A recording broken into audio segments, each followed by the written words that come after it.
Okay, here are the gates, number 224, and this was an installation piece that was only up for, I believe, 16 days, and it's called The Gates, and the artist is Christo and Jean Claude, and they are a married couple.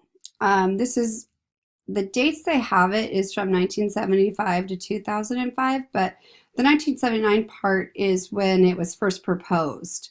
But to get something as widespread as the gates onto an area as large as Central Park, you need to have, government approval or city approval. And so to finally get all the financing and bureaucracy regulations and all the obstacles done, they finally were able to get it up in 2004.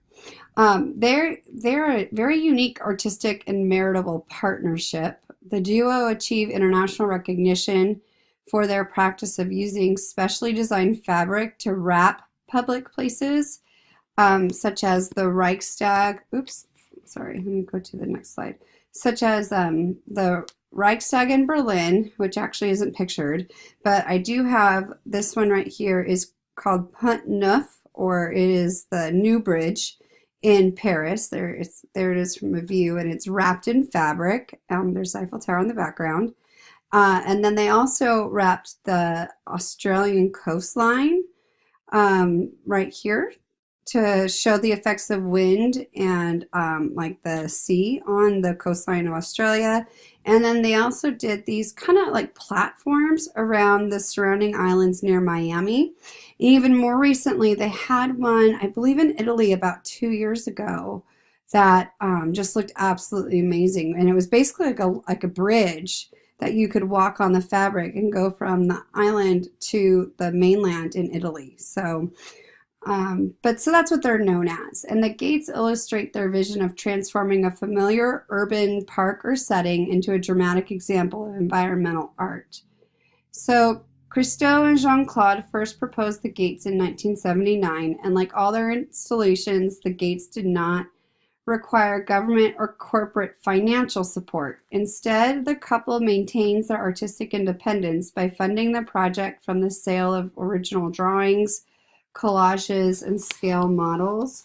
Although financing did not present a problem, there were bureaucratic regulations presented that seemed insurmountable and obstacles that delayed the project for 26 years. Mayor Michael Bloomberg ultimately provided crucial support by praising the gates as one of the most exciting public art projects ever put on anywhere in the world.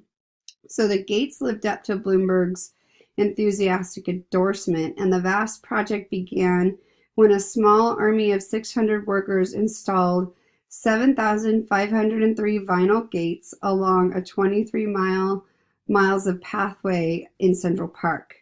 Then attached free-hanging saffron-colored nylon panels to each one of the 16-foot tall gates. As Jean-Claude and Christo proudly watched, the workers unfurled the 9-foot long panels on February 12, 2005. So even though that took 26 years to make this is really supposed to be a short-term exhibition, and so it only lasted 16 days. And this deliberate short duration period gives the work what Christo calls a feeling of urgency to be seen, and he defends this commitment to the brevity of it by contending, I think it takes much greater courage to create things to be gone than to create things that will remain. So Christo and Jean-Claude insist that the artistic creations are designed to inspire joy and beauty rather than explore deep messages. Jean-Claude emphatically stated, "Our art has absolutely no purpose except to be a work of art. We do not give messages." In February 2005, joy and beauty came to Central Park, and over 4 million viewers enjoyed new ways of seeing and experiencing a well-known landscape.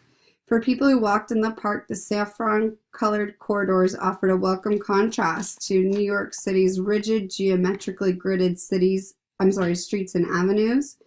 And then when seen from the skyscrapers that surround the park, the gates seemed like what Christo and Jean-Claude poetically described as a golden river appearing and disappearing between the bare branches of trees and highlighting the shape of the meandering footpaths.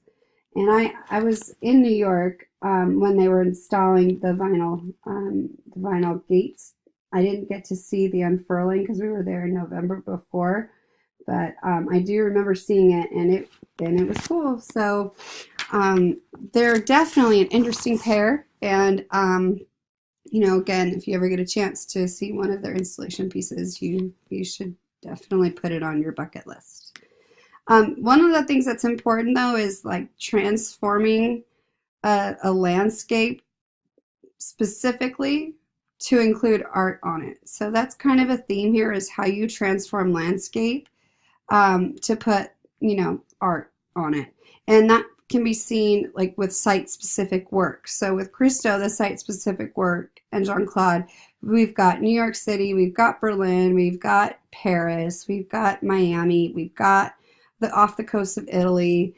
And so, you know, they're Australia. So they're choosing places and then transforming them so that people look at them differently, and trying to explore that idea of looking at the environment and what is it used for, and what is the point of the art on it.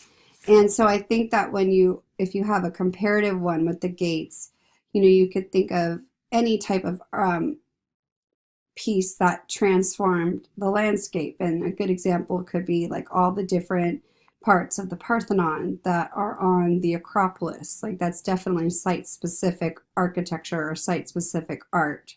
So, all right, and there we go. That's the gates.